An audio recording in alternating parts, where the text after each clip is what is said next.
this will be equal to this, will be equal to this. And so the y over x is w1i, y over, w1i, w2i, all the way to wji, right? Because that's against x, right? Remember y equals w times x plus b, so this one equals this over there. And after rearrangement, we can put all this w into the matrix form again.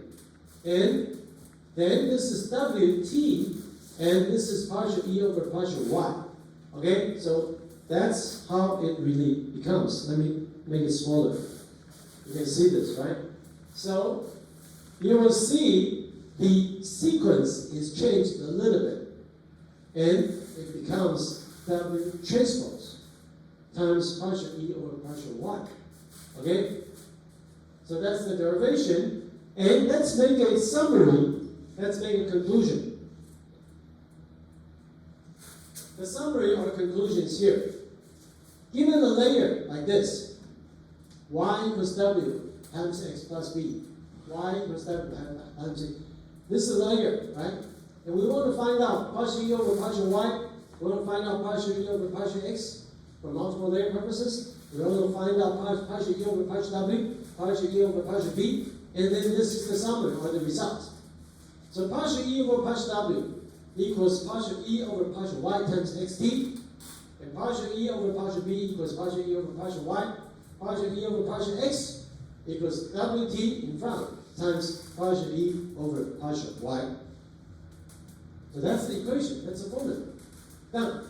And in other words, for any of this neural network problem, we want to find the optimized values of w, right? For a single layer, it is just like this. Very simple, single layer. But for multiple layers, it's the same.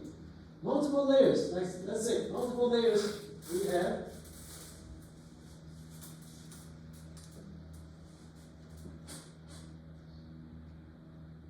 where's my multiple layers?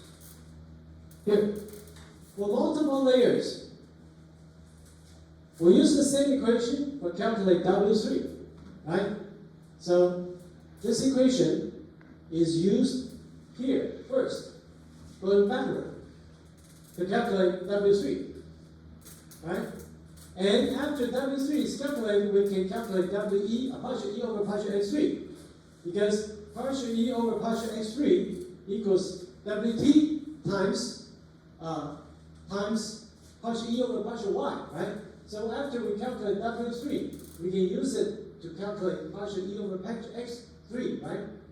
Because this one equals W3T times partial E over partial Y, which you already calculated here. So after you have this, use this as input to drive here. So this will equal to this, and it becomes input. Then this input just like this input, right? So now we have this input, we can calculate W2. Again, through this equation, we can calculate W2, right? Calculate W2, okay? Then, with W2, we again calculate this, partial E over partial X2.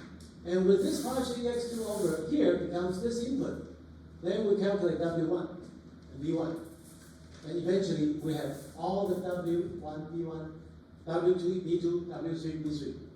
All done. Okay, we get them all done. And then we can use this to drive our neural network for multiple layers. So assuming this goes back to the video where this is the handwriting digits. The handwriting digits, right? Handwriting digits. Then you have maybe 3 layers, multiple layers. And this is the final result, remember? The Y1 hat, Y2 hat, Y3 hat. Meaning 0, 1, 2, 3, 4, all this, 10 characters, right? All the 10 characters here, right? And so then we know that we can use this, all this to back propagation to calculate W1, W2, W3, etc. Then at the end, when you created this model, when you created this neural network model, the next handwriting digit comes in. You use this network going forward to calculate the Y3 as your result, as your prediction. OK， 我再讲一次啊，就是说，像我们刚才看到那个 video 里头那个认识字、辨识字的，那它是 input 对不对？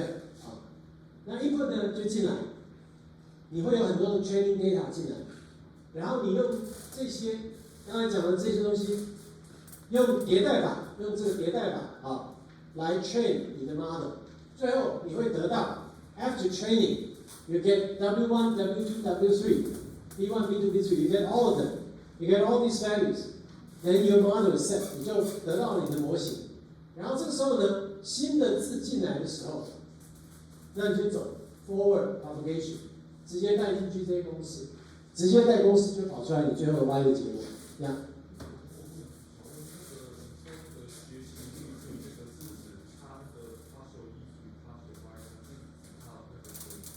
回馈的时候啊，那因为你要算 W 这个地方嘛，你会设定只有0.001啊，然后你算完这个要乘上0.00，因为它是它步进，每一次步进的一个小距离。对，那不是1part 是等于你算几次，像我这个如果迭代500次，1part 是500，那这个是 learning rate， 对啊，所以1part 就是你看你要跑几次啊，你要迭代几次啊？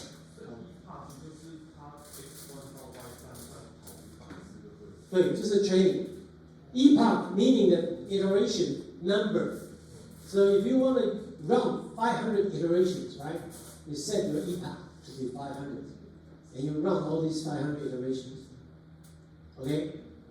Yeah, and the goal is to have the convergence, right? The goal is to have the convergence. Now, to think about why this will converge, do you remember? Because this is gradient. It means the gradient will go to the most steepest slope area to your convergence point, the minimum value. The minimum value, right? So this equation tells us that with gradient, we will find the way, the path to the minimum value. Yeah.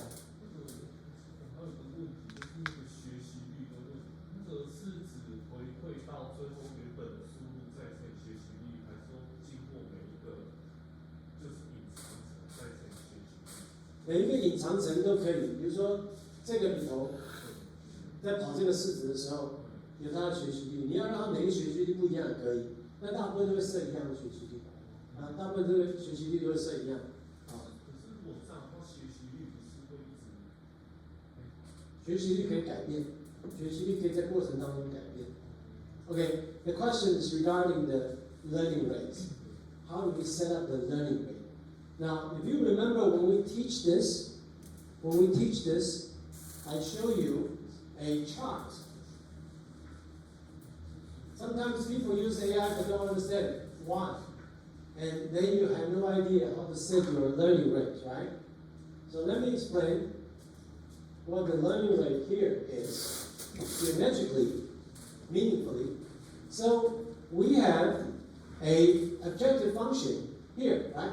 This is our objective function, or our optimization function f equals to e, and these are the variables of our w, right? Of our w, right? That's our variables, w and v, right? Now, this one we need to set it as minimum, right? Minimum. So it means if we look at a simple three-dimensional chart, which is not really true, but if you look at the three-dimensional chart, it's like a value. So if this is like x and y and z, right? Z is like a value of f. It actually has something like this. If you remember, we talked about this, right? Right? This is the minimum value, remember? And that means we are somewhere, for example, we are somewhere here. The current position. We want to go from here to here to here, right? So we always try to go to the direction. The direction or the step. Here, the direction or the step equals this. So let's assume we have a step. Let's assume we have a step here, and it goes big chunk like this. And then this from here to here, this is called learning rate times partial E over partial W. Okay, that's this guy. So the current Wi is here. This is the current Wi, and we want to take the Wi minus this and go down to here.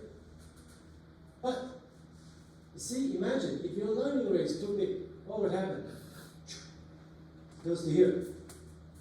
Your minimum is here, but your step is too big, and you will not converge. Yeah. No, it means you diverge. If you use, in this case, if the learning rate is too big, you go on, because your expected target is here. But you go from here to here, you actually diverge, get out of bound. So mostly, people will use small learning rate when they approach the minimum value. Because in the minimum value, you want to use small steps here. But in the beginning, outside, you can use larger. You can use larger learning rate.